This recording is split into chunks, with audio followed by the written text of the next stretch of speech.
All right, this is our 2021 KZ Sportsman 301 BHKSE, I think is the actual numbers.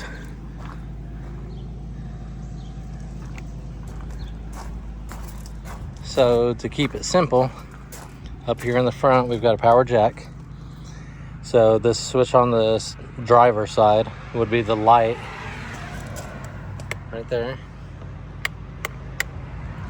The other switch is obviously if you lift up on the switch, it'll lower the leg. And you push down on the switch, it'll bring it back up.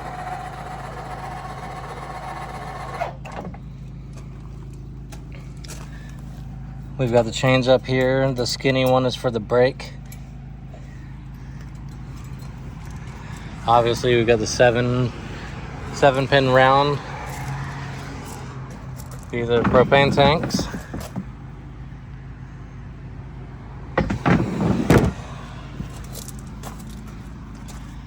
The battery is behind the propane tanks. You see the arrow facing the green means that the batteries are on. And then right now it's actually hooked up to the generator, so that part doesn't really matter.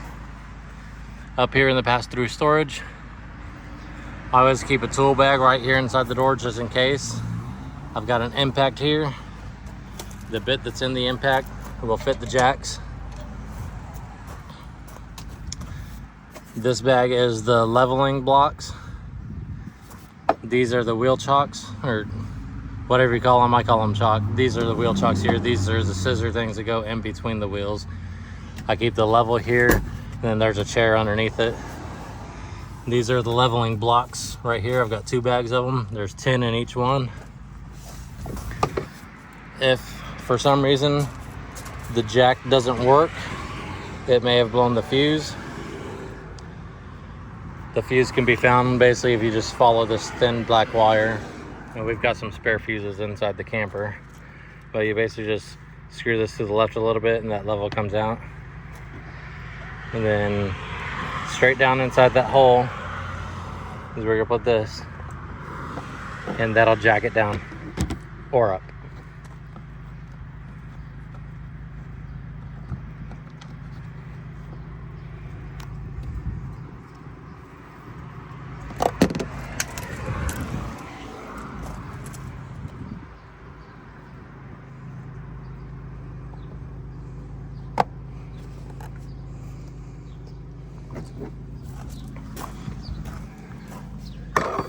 And then on the left, in case the drill battery ever dies, this handle right here is for the jack, the stability jacks on the side.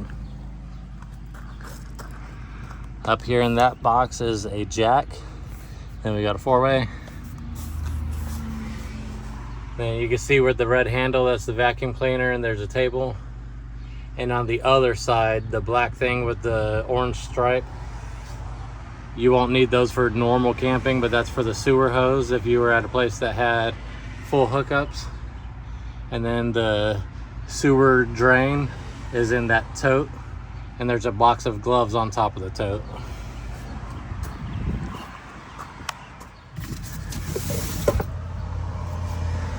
That right there is a mat to put outside, so when you step outside, you don't have to step on rocks.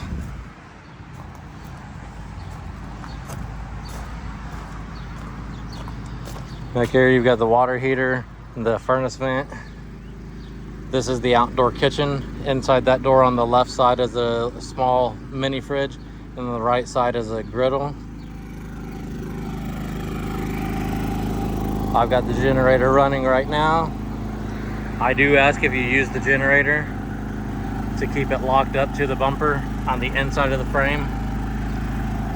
These generators are expensive, but they're easy to pick up and walk away with. I've got the AC on full blast in the camper right now, and it's pulling almost 12 amps.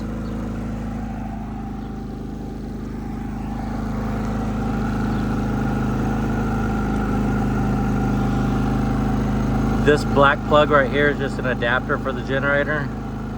This yellow one is an adapter to go from the 30 amps to a 50 amp plug.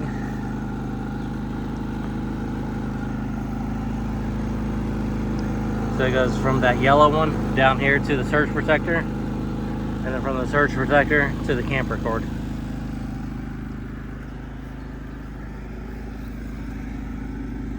The blue light on here shows that you're getting power. This is a twist lock connection, so this gray one basically just secures it to the camper. And then this actual plug will, when you plug it in, you'll push it in and twist it to the right.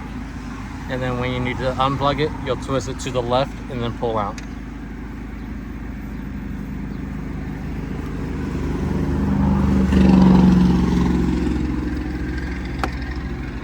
As you can see, I don't have the slide all the way out. I only brought it out just enough to go inside and turn the air conditioning on.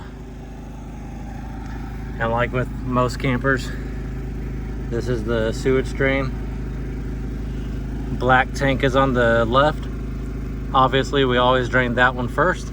And when that one gets done, we'll push the valve back in and then pull the gray tank.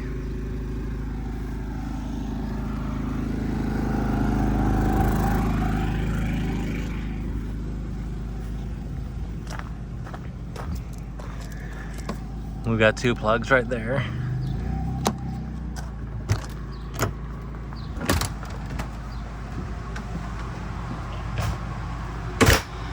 So inside the camper, as soon as you come in the door, there's the panel on the left. If you've got the air conditioning running, I don't know how many amps the hot water heater will pull. So I would recommend using the propane water heater, which is here. The electric water heater is here. And then the water pump is the top right. You flip it on, the lights will come on. The blue is the light outside for the awning. These buttons here, the far left one is the fresh water. We've actually got some water in here. We'll be draining it soon, but it's reading 2/3 full. The next one says battery, showing that we've got a full battery. This next button is a black 1. We only have one black tank and one gray tank. So black 1, it's reading 1/3, but we know it's empty. We're assuming something is on the sensor. And then gray 1 is also reading empty. Then these next two switches down here, the top one is for the awning. If you push it down, the awning will go out, and if you push it up, the awning will come back in. Same thing with the bottom one for the slide. If you push it down, the slide will go out, and if you push the button up, the slide will come in.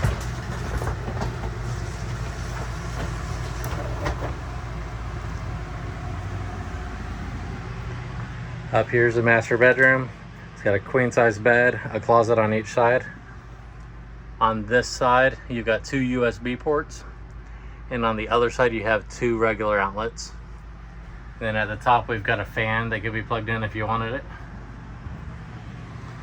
This door has a hasp that goes over it to keep it open like that when you're driving down the road. Otherwise, you can undo it, and that door will slide shut.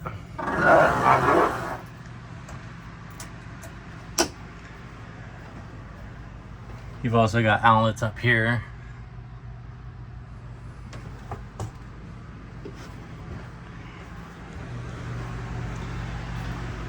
Up here you've got a radio right here. You just turn it on with the button in the middle.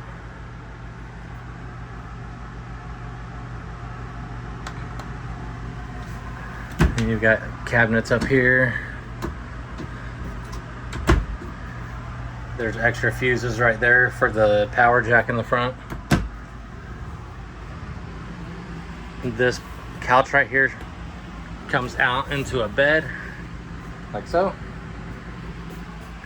You basically just lift it up and push down.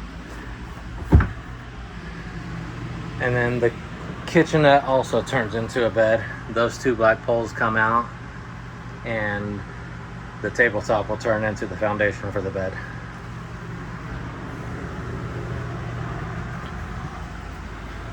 I'm going to turn the water pump on. I don't have the water heater on, but with the kitchen sink, if you pull the handle towards you and open it, that's going to be the hot water.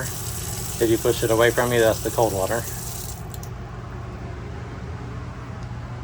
The stove, the knob on the left is the striker. The 3 in the middle are for each of the burners. The one on the right is for the oven.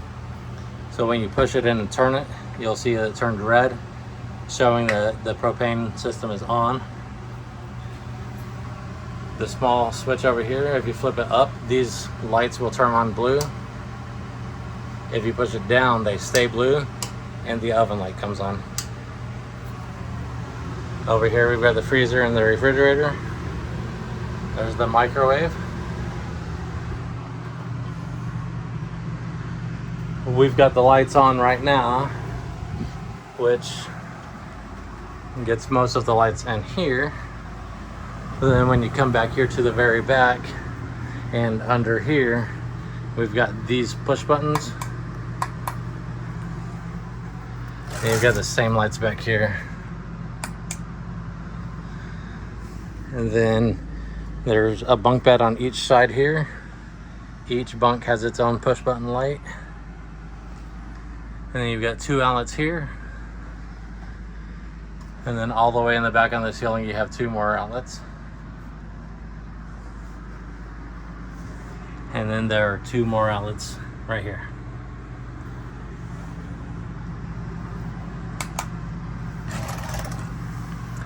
I don't have the slide out right now, but right here is where the cabinet is.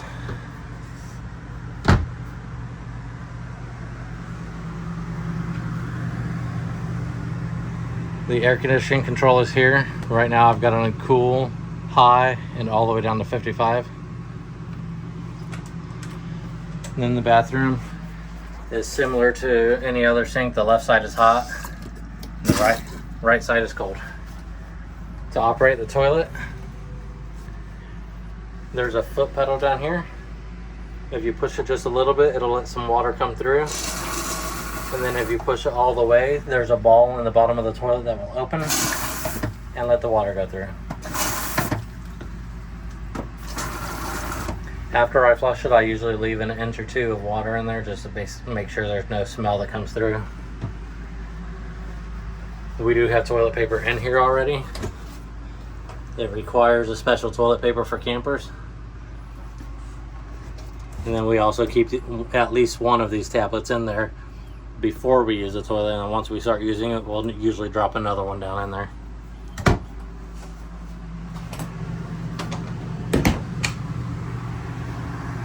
And that's the camper.